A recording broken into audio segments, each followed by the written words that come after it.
right, 8:32, and perhaps you already know we're in the thick of college basketball's March Madness. Yeah, and the women's game is more popular than ever. The WNBA draft will take place in just a couple of weeks right here in New York City. So who better than to join us this morning to talk about all of this and one of the most decorated players in the WNBA, the legendary Sheryl Swoopes. So great to have you here this morning. It's so good to be here. Thank you for having me. I was just saying to you earlier in the break that I feel like time stood still and that you and all your teammates are still in your 20s.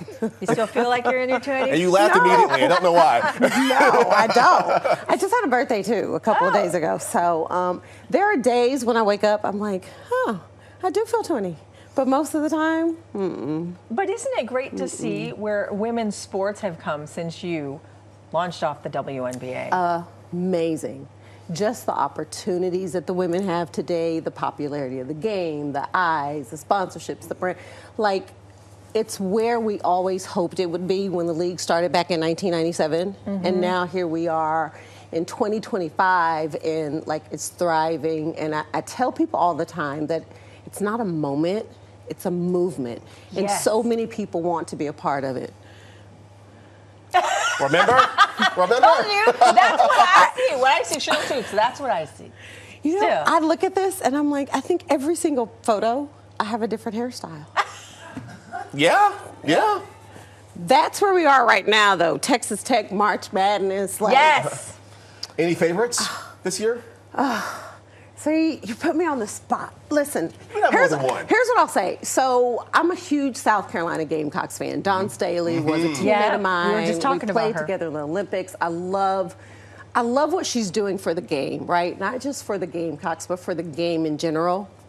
But I do have to say, I'm not going to pick a favorite. I do think UConn, they have a chip on their shoulder. Paige Beckers and AZ Fudd, Sarah Strong, I think they're playing so well together right now. And Paige Beckers, with this being her last season, Paige is like, I want to go out on top. I just think they're playing very well together. And when it comes to March Madness, a few things have to happen. You have to be playing really good basketball. You got to have a little bit of luck on your side, and you got to stay away from injuries if possible. That's what March Madness is all about. You know, speaking of injuries, Juju Watkins over at USC. Yeah. The team wants to go all the way, but will this loss set them back? Here's the thing. First of all, what happened with Juju, the injury, like, I think the entire world felt that. I immediately started rubbing my knee because ACL, I was there, right? I tore my ACL, so I felt all of that. But it was bigger than that moment. Like, it was just for the game, the women's game, everybody felt it. Juju is women's basketball right now. And she's doing so many incredible things on the court, off the court. So here's the thing. Can they make it all the way? I say anything's possible. Of course. It will be a lot tougher because Juju Watkins is her. Yeah. Right? Juju just brings something different that no one else is doing right now.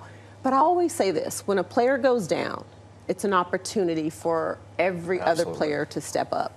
I'm not going to count them out. I'm going to say it's going to be a lot tougher.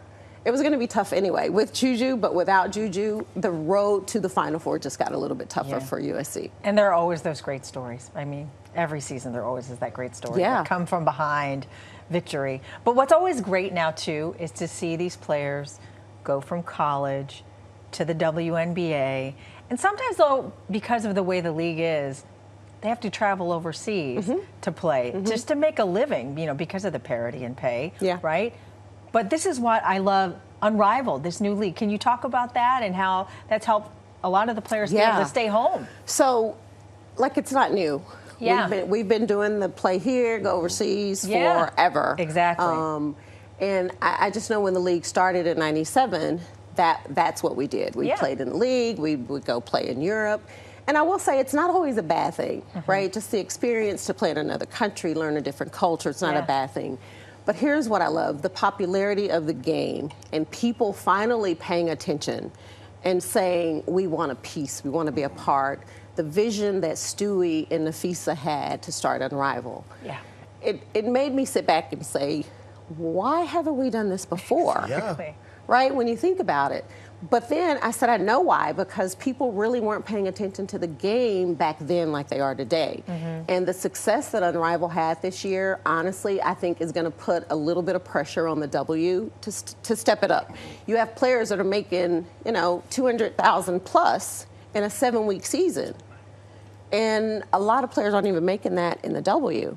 So I don't think it's a bad thing. I think it's a great thing. More leagues. There's also another league, Athletes Unlimited. Okay. We play for, and I say we because I actually call those games. That's a 4-week season where women have an opportunity to make 100,000 plus. So you have Unrivaled, you have Athletes Unlimited. Great. More opportunity, more jobs, more eyes. The game is in a great place today, and I am so here for it. And they're filling stadiums. Right. And before you go, I want to ask you about another important cause, health equity. You were in Albany about this. More about that, please. Yeah, you know, I am so fortunate to be an ambassador and a spokesperson for RadNet. Cancer is very near and dear to my family.